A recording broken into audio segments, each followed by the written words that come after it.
Mani, mimi nimelala zangu leo. Watu wengi wamekuwa wakinipigia simu. Jamani, wengine ndo hawa wananipigia simu saizi. Wananipigia simu wakiniambia kwamba nizungumzie swala la Eshabweti pamoja na mume wake Hamad, bwana Hamad. Eshabweti jamani, mimi sikutaka kuzungumzia kwa sababu nimeona sijui nimelionaje, halikuwa na uzito kwangu, sijui kwenu nyinyi limekaaje, lakini Eshabweti jamani, ni kweli wamegombana na bwana Hamadi mume wake. Gomvi zito mama, wamegombana. Sababu ya kugombana sasa jamani, tulieni hapo. Ni wahadisie. Wamegombana mama. Bwana Hamadi mnakumbuka alikuwa mchezaji mpira wa Singida Big Star. Singida, alikuwa anaishi Singida mkoani. Alikuwa maarufu sana huko Singidani. Sasa wakati amendondoa mbichi, yani unaambiwa ndoa mbichi ya Eshabweti na bwana Hamadi. Eshabweti kama mnakumbuka kipindi hiko alikuwa anaenda sana Singida kumpikia mume wake, hataki kula mume wake ale chakula cha kambini. Yani yeye love imemkolea. Eshabweti tunajua wife material.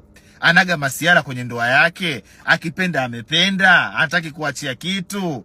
Basi siku hiyo Eshabweti akawa yuko Dar es Salaam, mume wake yupo kambini Singida. Sasa timu ya Singida ilienda Mwanza kucheza, si na timu ya Pamba, si timu gani, lakini walikuwa Mwanza. Kama wiki nzima iliweka kambi Singida Big Stars.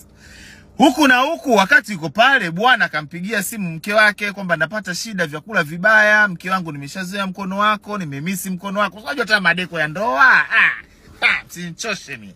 Madeko ya ndoa. Bibi yule akasema usijali, mimi na mdogo wangu huko Mwanza anaitwa Ailia, na mdogo wangu anaitwa Ailia, anaishi huko Mwanza. Basi naam, bibi yule yeshe kwa mahaba yote, mdogo wangu, BFF wangu, rafiki yangu, mdogo wangu wa hiali. Akampigia simu, bwana shemeji yako yuko hapo na wanakaa wiki nzima Mwanza, wanacheza. Kwa hiyo vyakula vya huko sio vizuri, vya hotelini. Kwa hiyo naomba nenda na kutumia hii hapa Mix by Yasi. Ngwa kamtumia. Haya, nenda zako kamnunulie kila kitu nitakuelekeza jinsi ya kumpikia shemeji yako. Basi kosa ndo alilofanya. Bibi yule nunua vikolokolo, pika vya kupika, maliza hapo kumpelekea hotelini shemeji. Kilichoendelea huko, bwana mkubwa akaona naam, mtoto minal hali, mtoto huyu kasawajika, mtoto kaumbika. Na kweli huyu Ailia kasawajika, kisura mama kama ananyesha, anaita mvua mama, kisura kidogo kizuri kimenyutulika. Basi shemeji akafanya yake, mtoto wa kiume lijali, anaona mtoto kaja na nguo imembana, huku umbo la sanchoka, mwili wa bitoke mdogo, afanye nini? Wakatongozana. Kwenye kutongozana mama, bwana Hamadi akapita na ule bibie, shemeji yake, mdogo wa mke wake wa hiali, lakini akapita naye. Mpo? Kupita naye bwana Hamadi akanogewa. Kunogewa, penzi lile likaendelea mpaka yule bwana anaondoka Mwanza. Kakosa kumpa ujauzito tu yule mtoto. Kizazi chake kiko mbali. Kwa hiyo mahaba alikuwa anapeana, na mimba ingeingia. Basi huku na huku bwana yule akarudi Singida. Maisha kawa yanaendelea miaka yote. Basi mi message alokutana nayo umo Eshabweti. Akaingia WhatsApp, mama Aisha kachanganyikiwa. Akasitisha shughuli zote. Mtoto alivyorudi akasema, jamani, Ailam na wenzio, naomba turudi nyumbani. Tuondokeni turudi nyumbani. Shughuli mnaotaka kuendelea endeleeni, wa nyumbani tuondokeni, kwa sababu Aisha alikuwa anakaa naye nyumba moja yule Ailam. Kwa hiyo ina maana mule ndani walikuwa wanachiti. Umeona? Bila Aisha kujua. Basi Aisha akarudi na yule mtoto. Alivyorudi Aisha nyumbani akamwenda kwa moja chumbani kwa mume wake. Mume wake sababu sio mtokaji sana, anapenda kukaa ndani, labda mazoezi ndani, mazoezi hivyo. Basi akaenda kumwambia, wewe bwana, kuna 1 2 3 4 kumbe unatoka na Ailam. Yaani katika yote ulofanya unaamua kutoka na mdogo wangu. Huyu ambaye mimi nimemtuma message nyingi na kwambia mpaka za kumponda Aisha. Yule Aisha kwa hasira, unajua hali ya hasira, Aisha akamtusi mume wake, akamtusi kwa kutumia, mala mama yako. Basi namu yule bwana, kwani mtukanie mama yangu? kelbu, mpige Eshe, kampiga Eshebweti watu kilio kutoka mule ndani kumtimua mume wake kuondoka, kaenda kwa rafiki yake anachora tattoo sijui Sinza huko, kaenda kukaa. Eshe kutoka nje kaenda kumpiga William vibaya mno, piga William kuondoka kukimbia. Ndio chanzo cha ugomvi. Eshe kwenda hospitali. La kumshukuru Mwenyezi Mungu, Eshe anaendelea vizuri, sura yake haijaumuka sana, ipo kawaida, maskini ya Mungu. Pole sana, wema unaponza dadangu, ujifunze na wengine wote mjifunze kupitia Eshebweti kuokota watu na kuweka kwenye majumba yenu. Kila mtu anayekuja kwenye maisha yako sio kwamba anapenda kile mnavyoishi. Wengine wanakuja kuwatibua. Mjifunze vizuri tu nawaambia. Basi lakini nishukuru Mungu, mtasikia kwenye mashamsham leo naenda kuhadisia hapo muda sio mrefu sasa hivi. Washa redio yako, wale wa YouTube ingeni YouTube na hadisia, lakini tumeongea na Eshebweti, tumeongea na mume. Wamesameheana, hawajasameheana, yeye anafikira kitu. Bwana yule juzi kati ninavyowaambia, juzi kati Pasaka ya juzi. Yule mtoto Ailia katoka Mwanza kaja Dar es Salaam kwa dada yake wa hiari. Huku dada yake wa hiari, huku kaja kulilinda penzi lake la bwana Amadi. Wakati hao wote wanachati ma message wanatumiana vipicha, nimekumisi, huku maneno, wenye kumkandia yule bibi Eshe anakandiwa, maskini ya Mungu, mtoto wake alivyokuwa na roho nzuri, anamkandia Eshe wangu. Jamani, ishini na watu vizuri. Jamani, angalieni au mnawaita mabFF, waangalieni, wachunguzeni nyinyi mloolewa. Na ukiona mtu anasuluhisha ndoa yako kupitia BFF, mume anatulia, chunguza kuna ulakini ndani yake. Chunguza. Basi Mungu si asumani, hivi vitu vinakuwa havidumu. Umeona?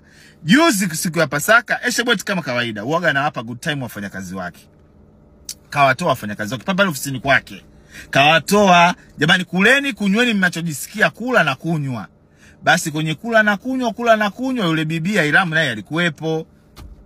Mimi nakupenda sana dadangu, wewe ndio kila kitu, wewe ndio umenifanya mimi niwe hapa. Wewe, maneno yanamlolosoka pombe, si unajua akili za pombe. Basi yule Airam na Mungu akamueleleza. Kaacha simu yake pale, dada nishikie, mimi naenda toilet, mkojo wa pombe huu. Basi kwenda kule, si unamjua Eshebweti. Eshebweti ukimpa simu, Eshe ni mchukuzi? Mpelelezi. Eshe alivyochukua simu ya yule dada, maana Eshe ni mchukuzi. Kaacha nywele, kachukua mavuzi, kaeka kichwani, ndugu yangu, kama mnavyomjua. Eshe mchukuzi haswa. Basi kuchukua, kuingia kwenye message mama, kuangalia hivi namba ya mumewe. Tena yule dada alivyokuwa na akili kaandika shemeji. Basi nami message mama alokutana nayo humo. Eshebweti. Akaingia WhatsApp, mama Eshe kachanganyikiwa. Akasitisha shughuli zote. Mtoto alivyorudi akasema, jamani, Ailam na wenzio, naomba turudi nyumbani. Tuondokeni turudi nyumbani. Shughuli mnaotaka kuendelea endeleeni, wa nyumbani tuondokeni, kwa sababu Eshe alikuwa anakaa naye nyumba moja yule Ailam. Kwa hiyo ina maana mule ndani walikuwa wanachiti. Umeona? Bila Eshe kujua. Basi Eshe akarudi na yule mtoto. Alivyorudi Eshe nyumbani, akamwenda kwa moja chumbani kwa mume wake. Mume wake sababu sio mtokaji sana, anapenda kukaa ndani, labda mazoezi ndani, mazoezi hivyo. Basi akaenda kumwambia, wewe bwana, kuna 1 2 3 4 kumbe unatoka na Ailam. Yaani katika yote ulofanya unaamua kutoka na mdogo wangu. Huyu ambaye mimi nimemtuma message nyingi na kwambia mpaka za kumponda Eshe. Yule Eshe kwa hasira, unajua hali ya hasira, Eshe akamtusi mume wake, kamtusi kwa kutumia, mala mama yako. Basi namu yule bwana, kwani umtukanie mama yangu? Kelbu, mpige Eshe, kampiga Eshebweti watu kilio kutoka mule ndani kumtimua mume wake kuondoka, kaenda kwa rafiki yake anachora tattoo sijui Sinza huko, kaenda kukaa. Eshe kutoka nje kaenda kumpiga William vibaya mno, piga William kuondoka kukimbia. Ndio chanzo cha ugomvi. Eshe kwenda hospitali. La kumshukuru Mwenyezi Mungu, Eshe anaendelea vizuri, sura yake haijaumuka sana, ipo kawaida, maskini ya Mungu. Pole sana, wema unaponza dadangu, ujifunze na wengine wote mjifunze kupitia Eshebweti kuokota watu na kuweka kwenye majumba yenu. Kila mtu anayekuja kwenye maisha yako sio kwamba anapenda kile mnavyoishi. Wengine wanakuja kuwatibua. Mjifunze vizuri tu nawaambia. Basi lakini nishukuru Mungu, mtasikia kwenye mashamsham leo naenda kuhadisia hapo muda sio mrefu sasa hivi. Washa redio yako, wale wa YouTube ingeni YouTube na hadisia, lakini tumeongea na Eshebweti, tumeongea na mume. Wamesameheana.